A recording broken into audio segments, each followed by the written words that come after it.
ایک ایسا بھی فرقہ ہے جو صحابہ کرام علیہم الرضوان کا انتہا کا گستاخ فرقہ ہے۔ صحابہ کرام علیہم الرضوان پر لعن طعن کرنا، تبرہ کرنا اور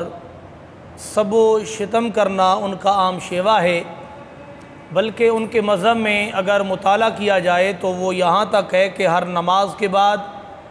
اور اپنی تمام محافل میں جب تک کہ ان کاملین محبوبین لوگوں پر جب تک یہ تبرہ اور نامناسب جملے نہیں کہہ لیتے تب تک گویا کہ ان کی نماز یا ذکر اور محافل ہی گویا کہ ان کے نزدیک پوری نہیں ہوتی۔ بہت ہی بدبخت اور انتہائی ملعون اس طرح کے لوگ ہیں، بلکہ باستثنائے چند سب کو معاذ اللہ وہ منافق اور کافر قرار دیتے ہیں۔ وہ کہتے ہیں کہ آقا کریم صلی اللہ علیہ وسلم کا جب دنیا سے وصال ہوا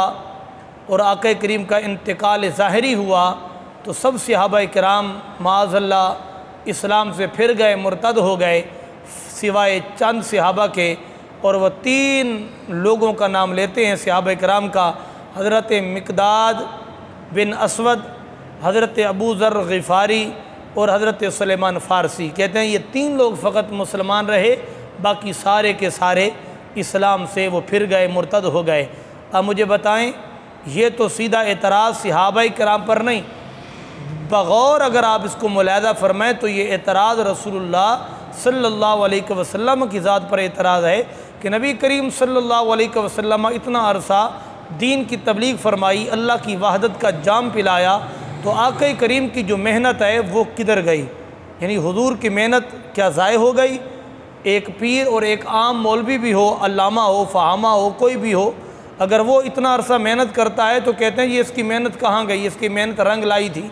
تو ایک عام علم کے لیے، روحانی کسی پیشوا کے لائق یہ جملے نہیں ہیں، تو پھر چہ جائے کہ آقا کریم صلی اللہ علیہ وسلم کے لیے یہ تو رسول اللہ کی ذات پر اعتراض ہے، صحابہ پر اعتراض نہیں کہ اتنا حضور نے محنت فرمائی، اسلام کو پھیلایا، اور صحابہ نے حضور کے ساتھ مل کر اپنی جان، مال، اپنا مال و منال، اپنا وطن سب کچھ قربان کیا، تو پھر کیا وسیلہ ملا آقا کریم صلی اللہ علیہ وسلم کو؟ لہذا یہ ان لوگوں کا اعتراض بے جا ہے۔ یہ لوگ خود بھی کائنات کے اندر سب سے بڑے کذاب ہیں، ان کی اس طرح کی روایات اور باتیں بھی بالکل جھوٹی ہیں، کوئی ماننے کے قابل نہیں۔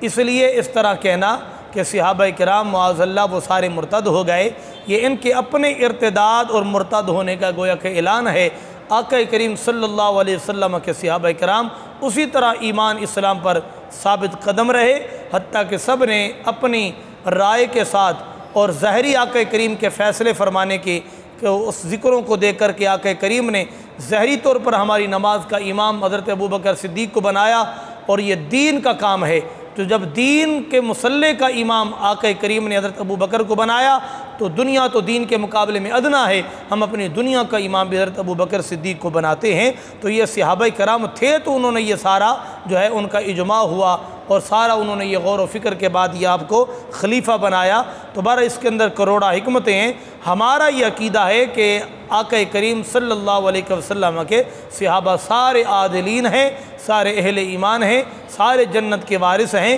اور امت کے سارے جتنے بھی نیک طبقات ہیں، غوث، قطب، ابدال، غوث و اغیاث تمام بھی مل جائیں تو صحابی کے درجے کو نہیں پہنچ سکتے۔ تو اس طرح صحابہ کرام حضور کے غلاموں کو ماننا چاہیے، کیونکہ حضور کے غلاموں کو مانیں گے تبھی تو آل بیت اطہار کو بھی آپ مان سکتے ہیں۔ اب اس طرح کی روایات جو ان کی اگر آپ غور کریں، جتنے بھی سامعین حضرات ہیں، تو اس میں تو مولا علی کا بھی نام نہیں ہے معاذ اللہ، یہ امام حسن و حسین کا نام بھی نہیں ہے، تو کیا ان کے بارے میں بھی ان کا یہی نظریہ ہے، یہی عقیدہ ہے کہ وہ بھی معاذ اللہ اسلام پر نہ رہے، وہ بھی پھر گئے تھے، بعد میں پھر اسلام کی طرف آئے؟ تو ایسا عقیدہ ایسے لوگوں کو مبارک ہو۔ اہل سنت والجماعت یہ مانتی ہے کہ آقا کریم صلی اللہ علیہ وسلم کے سارے غلام ہدایت یافتہ تھے، وہ ہدایت پر رہے، قائم رہے، خود بھی ہدایت کے پیکر تھے اور دوسروں کے لیے بھی ہدایت کا سامان تھے۔ اللہ رب العالمین ان کی سچی عقیدت اور محبت نصیب فرمائے۔